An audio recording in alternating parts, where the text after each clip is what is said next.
السلام علیکم ورحمۃ اللہ وبرکاتہ۔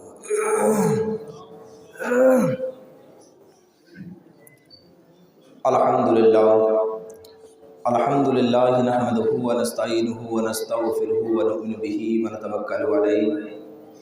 ونعوذ باللہ من شرور انفسنا ومن سیئات اعمالنا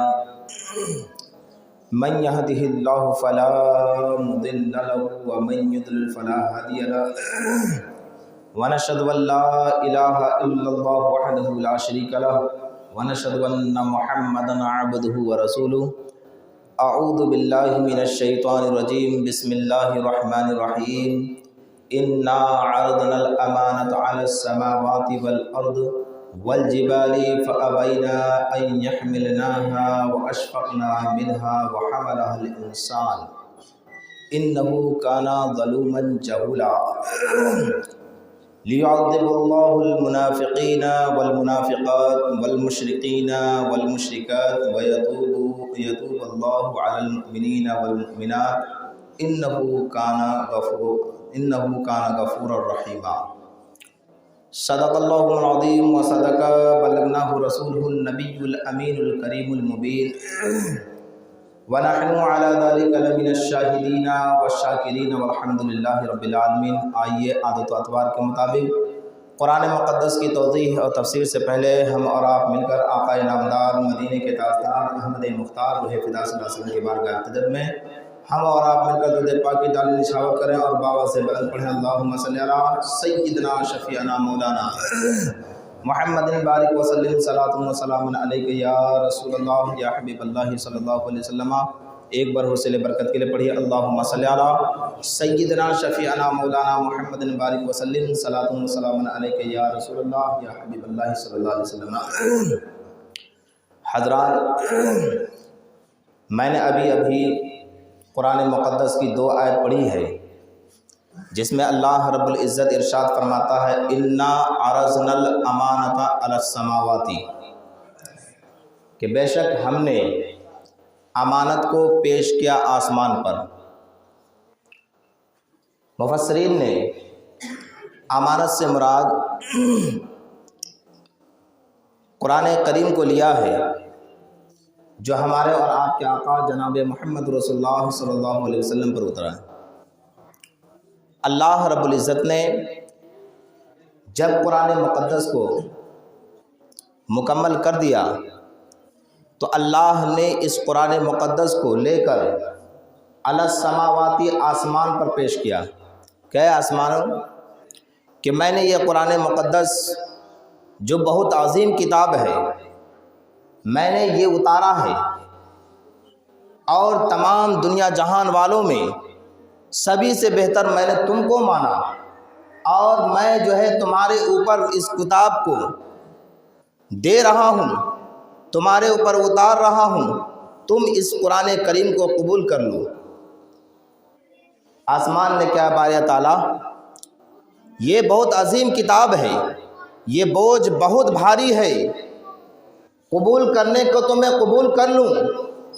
جو آپ تحفہ دے رہے ہیں میں اسے دل سے مان لوں، لیکن باری تعالیٰ جو کتاب آپ مجھے دے رہے ہیں، جو کلام میرے اوپر آپ پیش کر رہے ہیں، کوئی چھوٹا موٹا کلام نہیں ہے، کوئی چھوٹی موٹی کتاب نہیں ہے۔ صرف بار کو لینے سے کام آسان نہیں ہو جاتا ہے، اس قرآن مقدس کو اپنے اوپر لے لینے سے کام آسان نہیں ہو جائے گا۔ باری تعالیٰ یہ کتاب جب تو اتارے گا میرے اوپر میں، مجھے جب سونپے گا، جب مجھے تم دے گا تو ظاہر سے بات ہے باری تعالیٰ تو اس کا احکام کا مطالبہ کرے گا، اس کی تلاوت کا تم مطالبہ کرے گا، اسے پڑھنے کے لیے کہے گا۔ تو باری تعالیٰ یہ عظیم کتاب ہے، بہت مقدس کتاب ہے، لہذا اے باری تعالیٰ میں یہ قرآن مقدس کے بوجھ کو میں نہیں اٹھا سکتا ہوں، اس لیے باری تعالیٰ میرے اوپر قرآن مقدس کو اتارا نہ جائے، مجھے یہ قرآن مقدس دیا نہ جائے۔ تو باری تعالیٰ نے آسمان کے سامنے قرآن کو پیش کیا، آسمان نے انکار کر دیا۔ باری تعالیٰ میں اس کتاب کو اس کتاب کے بوجھ کو نہیں اٹھا سکتا، اس لیے مجھے یہ بوجھ نہ دیا جائے۔ پھر اللہ رب العزت اس کتاب کو لے کر والارض پھر زمین کو پیش کیا کہ اے زمین، میں نے آسمان کے سامنے قرآن مقدس کو پیش کیا، آسمان نے انکار کر دیا ہے، لہٰذا اب تم اس قرآن مقدس کو تم قبول کر لو۔ زمین نے کہا تھر تھرا کر باری تعالیٰ، آسمان اتنا عظیم، اتنا بڑا ہے، اتنا مضبوط ہے، اتنا شکتیشالی ہے، آسمان نے جو ہے اس کتاب کو نہیں قبول کیا، اس تحفے کو قبول نہیں کیا تھا۔ باری تعالیٰ میں تو بہت کمزور ہوں، میں اس کتاب کو قبول نہیں کر سکتا، میں اس بوجھ کو نہیں ڈھو سکتا، اس لیے باری تعالیٰ یہ بوجھ مجھے نہ دیا جائے۔ چنانچہ اللہ رب العزت نے پھر اس کتاب کو لے کر والجبال، پھر اللہ رب العزت نے پہاڑوں پر پیش کیا کہ اے پہاڑ، اس کتاب کو تم قبول کر لو۔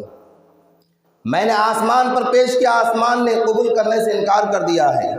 زمین کو دیا، زمین نے قبول کرنے سے انکار کر لیا ہے، لہذا اب تم اسے قبول کر لو۔ پہاڑ نے کر دیا، اے مولا باری تعالیٰ، اگر تو اس قرآن مقدس کو میرے اوپر اگر رکھ دیا تو یہ پہاڑ جو ہے قرآن کریم کے بوجھ کو اٹھا نہیں پائے گا، اور یہ پہاڑ بالکل ریزہ ریزہ ہو جائے گا، ٹوٹ جائے گا، یہ پہاڑ پھٹ جائے گا، روئی کے گالوں کی طرح اڑنے لگے گا۔ باری تعالیٰ یہ بوجھ جو ہے میرے اوپر نہ دیا جائے، آسمان اتنا عظیم ہے اس نے قبول نہیں کیا ہے، زمین اتنا شکتیشالی ہے اس نے قبول نہیں کیا ہے، میں تو ایک پہاڑ ہوں، میں کیسے قبول کر سکتا ہوں؟ اس لیے باری تعالیٰ اس قرآن کو میرے اوپر پیش نہ کیا جائے، مجھے نہ دیا جائے۔ اگر میرے اوپر رکھ دیا جائے گا تو یہ پہاڑ ٹوٹ جائے گا، یہ پہاڑ پھٹ جائے گا، یہ پہاڑ زمین کے اندر دھس جائے گا۔ اس لیے باری تعالیٰ اس قرآن مقدس کو جو ہے میرے اوپر پیش نہ کیا جائے۔ اب مسلمانوں اندازہ کریں کہ اللہ رب العزت نے اس کتاب کو اتارا ہے، آسمان پر پیش کیا، زمین پر پیش کیا، پہاڑوں پر پیش کیا، لیکن پہاڑ نے انکار کر دیا، سبوں نے انکار کیا ہے۔ ظاہر سی بات ہے پروردگار عالم جو ہے جس کتاب کو اتارا ہے، جس کتاب کو نازل کیا ہے، اس کتاب کے بوجھ ڈھونے کے لیے جو ہے کوئی نہ کوئی ہونا چاہیے۔ تو اللہ رب العزت نے جو ہے اس انسان کو پیدا کیا اور اس انسان کے اوپر جو ہے اس قرآن مقدس کو پیش کیا، تو حملہ الانسان، تو انسان نے جو ہے کہا اے باری تعالیٰ، اس آسمان نے جو ہے، اس زمین نے، اس اونچے اونچے پہاڑ نے جو ہے آپ کے قرآن کو جو ہے اٹھانے سے انکار کر دیا ہے۔ وحملہ الانسان، ہم انسان ہے،